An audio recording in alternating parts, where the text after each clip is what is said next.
You are 31 years old. Doing the math, you should have done at 22. It is uncomfortable math, calculated at midnight with a spreadsheet open and a sinking feeling in your chest. You are totaling the years you stayed out of the market and the compounding that never happened.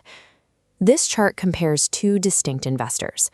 The top line tracks a 22-year-old who invests $5,000 a year for 8 years and stops.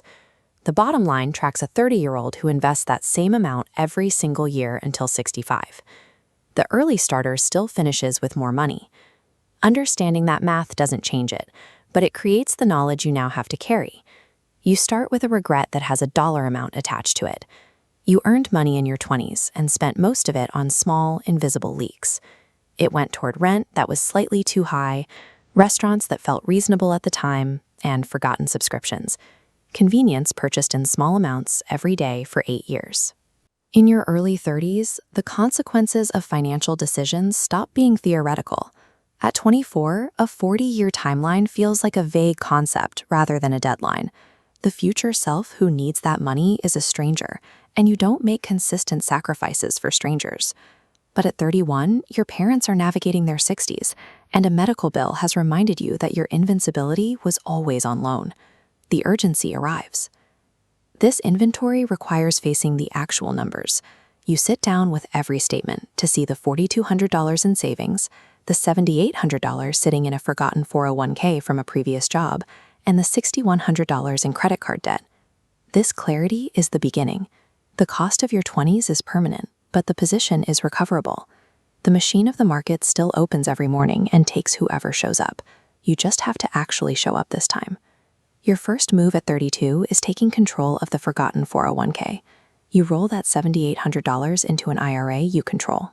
It is now an account you can see and make decisions about, rather than a line item sitting with an old HR department. You have to build a financial floor. As this graphic shows, prioritizing an untouchable emergency fund and high-interest debt payoff intercepts the risk of financial freefall. This floor prevents you from falling further while you build upward. You also set up an automatic transfer of $200 a month into your IRA.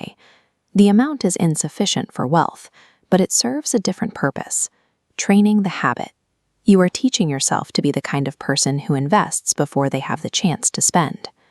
By age 33, the debt is gone. The cash that once paid monthly interest now redirects into the market, shifting your momentum. Your income is likely higher now than at 26. This chart shows a rising income line, but the parallel line for living expenses must stay flat. When income rises, you refuse to let your lifestyle expand. That expanding green space between earning and spending is pushed directly into brokerage accounts. In your 20s, you spent raises as they came. In your 30s, you recognize that every raise is a lever that only works if you actually pull it. At age 35, you have 4 years of building behind you: a $22,000 emergency fund for insulation, $38,000 in your IRA, and $19,000 in a brokerage account. You built a real net worth from a negative position. This is when you might notice a friend who started at 23 and now has $94,000 in their retirement account. The gap is real and visible. If you obsess over that gap, your momentum feels like inadequacy. But your real opponent is the version of yourself that sat with $4,200 in savings and did nothing. You are only running the race from where your feet are standing. Starting at 31 makes you a more functional investor. At 22, investing is a romantic, abstract idea. In your 30s, it is a specific solution to the real cost of your life. You have been burned by the gap between how things feel and how they actually are. That experience creates a calibrated investor who is less susceptible to hype and less likely to panic sell during a bad month. You are also operating with higher earning capacity. While your time has shrunk, your ability to throw larger absolute dollars at the problem has grown. High earning years and fewer catastrophic mistakes act as a functional bridge across the time you lost in your 20s.